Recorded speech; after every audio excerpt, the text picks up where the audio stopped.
Assalamu alaikum warahmatullahi kuma barkamu da sake saduwa a yau a sabon bidiyo. A bidiyon mu na yau zan muku bayani akan yadda za ku yi download wannan application. In ku lura za ku ga wayannan tare kamar computer. Wannan zai taimaka maka wurin misali wata na za ka ga in ka sai waya ko kuma in ka sai sabon computer ko kuma an baka wani computer kai amfani da shi, hakan zai taimaka maka wurin sanin wasu abubuwa. Misali in ka lura ga application din nan gashi ne yana nan kamar computer, ga start menu nan, ga abubuwa da yawa kamar computer, ga nan in ka lura ga wurare nan da yawa wanda ku sani yadda kuka kamar computer, ga this PC da sauransu. Yake dan wa in dai wannan ne farkon ziyartar wannan channel din, ka danna mana subscribe, kai like, kai share domin sauran yan uwa da su amfana. Amfanin danna subscribe din nan shine misali da mun daura sabon bidiyo YouTube za su sanar da ku, shine amfanin wannan danna wannan subscribe din. Shi yasa muke ce muku danna subscribe.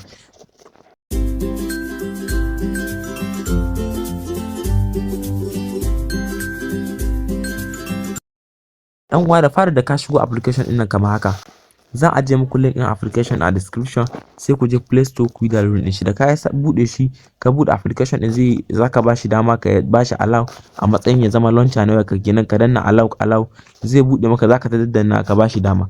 Bayan ka ba wannan application din dama ya zauna a cikin wayarka, zaka bude shi kamar haka. Misali yadda ake amfani da application din kamar computer, da ka taba nan start menu haka kamar haka. Bayan ka taba shi ga application din ka nan da wanda suke cikin wayarka wanda ka sani, wannan shine application da ke cikin wayata. Misali in Play Store je ko Zanda ko wani abu, ko kuma ina so in access din bidiyo na, kawai zan je file explorer kamar yadda kuka gani ga file explorer na, wato wanda kuke gani a dan computer. Kamar yadda kuka gani za ku ga wurin kamar computer, yadda kusan computer, an ba ku mance ba computer shi ma an ka shiga file explorer haka yake. In ku lura daga sama za ku ga an sa file explorer, a computer ma za ku ga wata akan sa file explorer a ƙasa.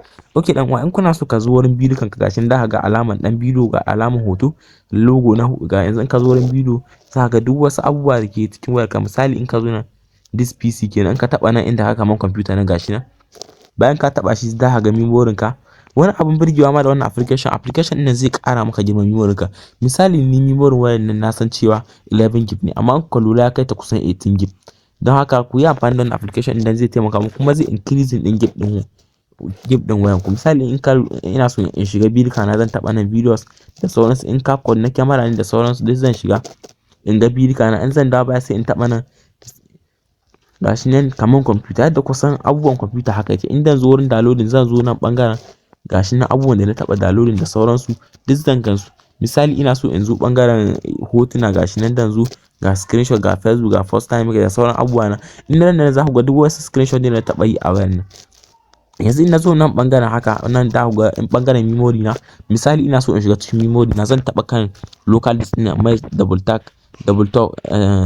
tap in na taba shi sau biyu zai bude mun abubuwan da ke cikin memory na. Duk wani abu da ke cikin memory na zai bude mun, kamar yanzu da kuke gani, kamar yanzu ga files din da ke cikin waya nan da sauransu, ga Android, ga menene, ga document, download da wasu abubuwa. Duk wani abu da na sani duk zan gan shi cikin sauki da kwanciyar hankali. Kai in takaice muku dai wayar data dawo dai kamar computer.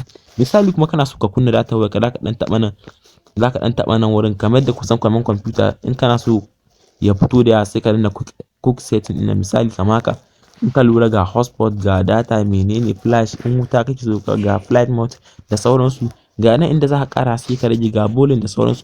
Wayar dai za ta da kamar computer. Misali kuma kana so ka je wurin contact ɗinka, wurin lambobin ka kenan, za ka taba inda ka ga mutanen nan gashi nan kamar wani alaman mutane, ga lambobin, duk lambobin da ke cikin wayata nan duk zan ga cikin sauki da kwanciyar hankali. In ma sacin nake so in yi zan yi sacin ba tare da na sha wahala ba. Ki yan uwa, application ne yana da matukar amfani, don haka zan ajiye muku link a description ko a comment na farko, sai ku yi download din shi. Kada ka mance ka danna mana wannan channel da alamar subscribe, sannan ka yi like din wannan bidiyon, kai share domin sauran yan uwa da su amfana. A daidai ne nake cewa wassalamu alaikum, mu haɗu a next video.